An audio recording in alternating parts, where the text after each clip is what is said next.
Hello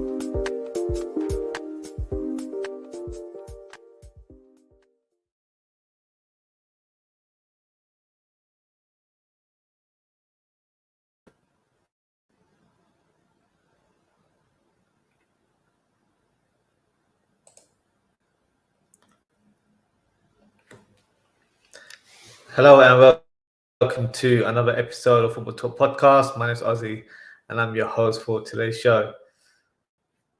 Big match week in the Premier League. As you probably would know, a big game has just concluded between Tottenham and Arsenal. So I guess there's no other place to start but the North London derby. The game ended 3-0 to Tottenham. For me, that was a surprise result. I thought Arsenal would have been favourites for this match. But then again, if you look at Tottenham's recent form, they've been fantastic. I think the recent draw against Liverpool definitely gave them confidence going into the game. And the game itself, I think the first penalty was a poor challenge from Cedric, silly penalty to give away. And then Harry Kane stepped up, beautifully executed as always. I believe that's his 20th consecutive penalties that he scored. So shows you how fantastic he is in front of goal.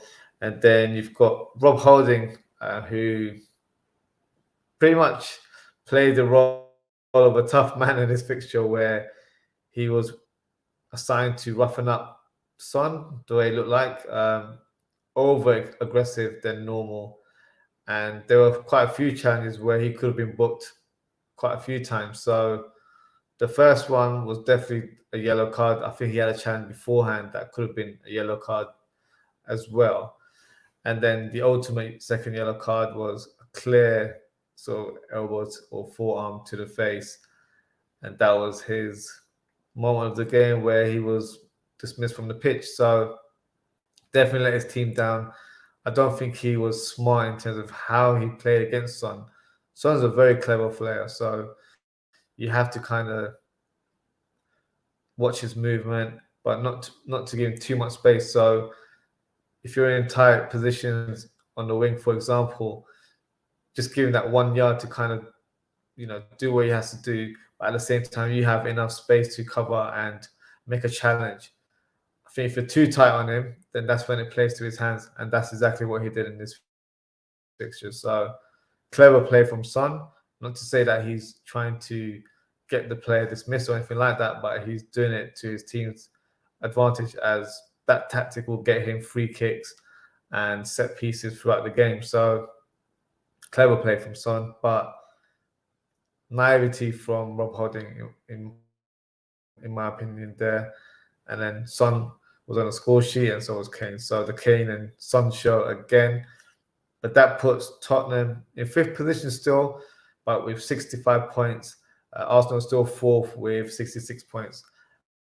But the big sort of, I think, advantage for Spurs is that they have a plus 12 goal difference, as well as I think their fixtures on paper are the easy fixtures. So they're playing Burnley home and Norwich away, in comparison to Arsenal, who are playing Newcastle away and Everton at home. So on paper, you would say that Spurs should have enough to qualify for the Champions League spot. But at this stage, you never know. I've been saying Arsenal for a few months, and I'm going to stick to my guns regarding my prediction. However, to overview the position of both teams as a neutral, I think it favours Tottenham. Another point to consider is the injury crisis that Arsenal are currently facing right now. So no Tierney for the next few fixtures. Gabriel, I believe, suffered a muscular injury as well. And Rob Holding is suspended for the next fixture. So Cedric has been overwhelming, to say the least. Tomiyasu has come in, who's been a solid player this season, but was playing on the left side, which is not his natural position. Still did a great job today, to be honest with you. But, he's suited more to the right back position or as a centre back. And then, Rob Holding. Gabriel's been one of their top defenders this season as well. So you've got Ben White, who's just come back from injury. He was on the bench, so you'd hope that he's relatively close to full fitness. But at this stage, he has no choice. He has to play in the next games coming up. So, yeah, let me know what you guys think in terms of the top four race. I think it's an advantage Spurs right now, but you never know. Burnley are obviously fighting for relegation. Norwich are pretty much relegated, so they might not have a cause at this stage of the season. Newcastle, pretty much the same. They've been thrashed by Man City over the weekend, so I don't know where their sort of state of mind is. And then Everton, who are also fighting for relegation, so it can go either way. So it'll be interesting to see how it goes. So the next sort of big talking point, or one of the main focus of Match Week 38 is obviously the title race. So the first team I'll talk about is Liverpool. So Liverpool faced Tottenham, which was a 1-1 draw. My views on that match was that we were below par. We were really flat during that game. It was a very disappointing performance, but at the same time, understandable in terms of the number of games that we've played. We've tried to rotate as well. The only one disappointment I have from that fixture is that I would have probably have placed Origi in this game, as it was kind of calling out for a out-and-out striker, considering how many crosses we were delivering from the left-hand side and the right-hand side. It was screaming out for an aerial presence. I know Mane and Jota are good in the air, but I think Origi has that knack in front of goal that really would have helped in this fixture. So yes, I think that would be my sort of negative point regarding that. And I'll be honest with you, we were so bad. I think we were quite lucky to even get a point. So Tottenham, some may not have liked their performance or their tactic, but you have to give them their credit. They performed the game plan perfectly. Son was fantastic and has been this season. He's very much pretty close to getting that golden boot, because Salah has lost form over the last few months, and he's not looking like he's in any sort of rich vein of form in front of goals. So if they get top four, I think it's fully deserved for him to get that golden boot. But regardless, below par performance. And then we had Aston Villa. So we got the win there 2-1. But yeah, that draw has definitely deflated the morale in the squad. I think it has amongst fans as well. I'm a positive fan. I'm normally optimistic, but I'm a realist as well at the same time. At this stage, I just don't see Man City dropping any. It's too much to ask teams like West Ham and Aston Villa to do us a favour at this stage of the season. I just don't see it happening. And speaking of Man City, they've been in rampant form in the last couple of fixtures during Match Week 36, where they faced Newcastle, thrashed them 5-0 at home, and then they beat 5-1 Wolves, which was away at the Molineux as well. So, yeah, they've just hit another gear, which is quite frightening to see, considering they've got another player coming in the summer in the name of Erling Haaland. I gave my thoughts on the signing the other day, but just to reiterate, what a signing he is for Man City. I know the release clause was 50, 60 odd million. So people thinking it's a bargain. It's not really a bargain, because there's a bigger transfer package around that where it's close to like 200 million. But regardless, that's a statement signing. That's a big, big signing. To have a player who's not hit the peak yet, but is performing at such a great rate as well at this stage of his career, I think it's fantastic in terms of Man City recruiting a player for that level. But at the same time, it's a worrying sign for the Premier League rivals, because they've just signed a world-class striker. Let's not kid ourselves. I know there's already been a few people in the media that are not dismissing the signing, or they've they believe that he might not be the right fit for a Pep's team. But the thing is, look at Bayern Munich when Pep was there. He had Lewandowski, and Lewandowski was fantastic in that team. So I think he'll be able to play. I think he's the missing link for Man City right now. They've also signed Alvarez, who is a similar ilk in terms of style of play, and is a great understudy as well to have. So I know Haaland doesn't have the best injury track record. So if he was to miss games, you've got a like-for-like replacement coming from the bench. So this season they pretty much play with no strikers. Next season they'll have 2 strikers and 2 young prospects that might be elite strikers in years to come. Haaland, because I haven't seen much of Alvarez, to be honest. But yeah, it's a frightening prospect to say the least. As I mentioned regarding the title race, for me, it's done. I don't see Liverpool. It's not really Liverpool. It's mainly in Man City's hand. I don't see them dropping any points. So it's safe to say that the title is theirs. I've titled the episode saying they're getting closer to it. I think once they beat West Ham next week, it's pretty much cemented and it's their title. So my thoughts on that, a bit of a shame, but I think I'm proud of Liverpool in terms of how they performed in the second half of the season, because it's not expected, especially how I think in January we were 12 points behind, so no one really gave Liverpool a chance. So we've had to be consistent, and we drew against Tottenham, which is no shame, but for us that felt like a loss. So it shows you the level that we're performing at right now, and also shows you how dominant Man City are at the same time. So yes, bit disheartening, but we have to be realistic as well at the same time. Just got a comment here from Madison Smith, and that comment is Arsenal taking 3 points off of Newcastle? If I was to give a prediction, I think Arsenal will get the 3 points. But the defense, I was listening to the analysis of the game, the defense is a bit of a worry, to say the least. And I don't think a draw is a good enough result, because the goal difference between Tottenham and Arsenal, I value that as 1 point. So, and Everton, you just don't know, because it's at a time where they're fighting for relegation and they've picked up some form in recent weeks as well. But to answer your question, I think Arsenal will get the 3 points, to be fair.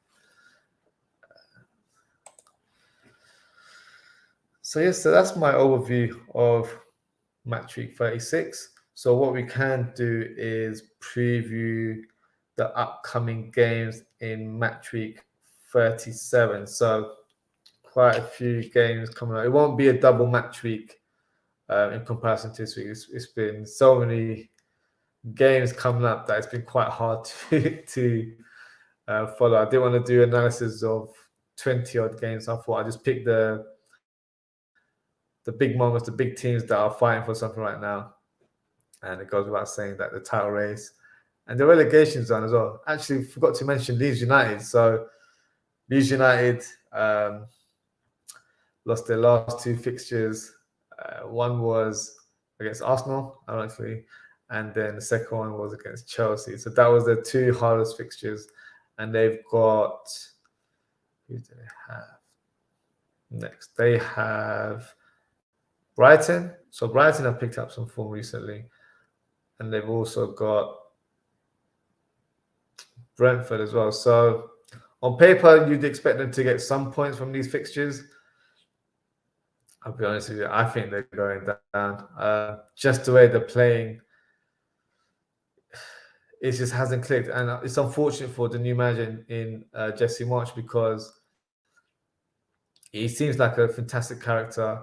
And I feel like had he been given more time to get his sort of ideas across to this team, it might be a different situation for Leeds. But right now, I think it's too little too late. They've been so inconsistent, conceding so many goals.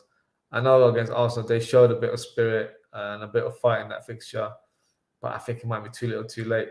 And Burnley and Everton have picked up points. They're in more confidence.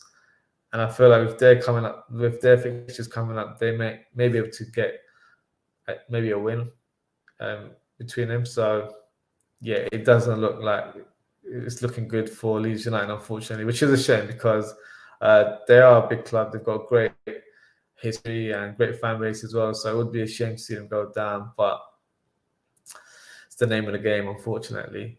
So in regards to game week 7, so Tottenham had the first game, which is the midday kickoff against Burnley. So I'd expect Tottenham to get the win there.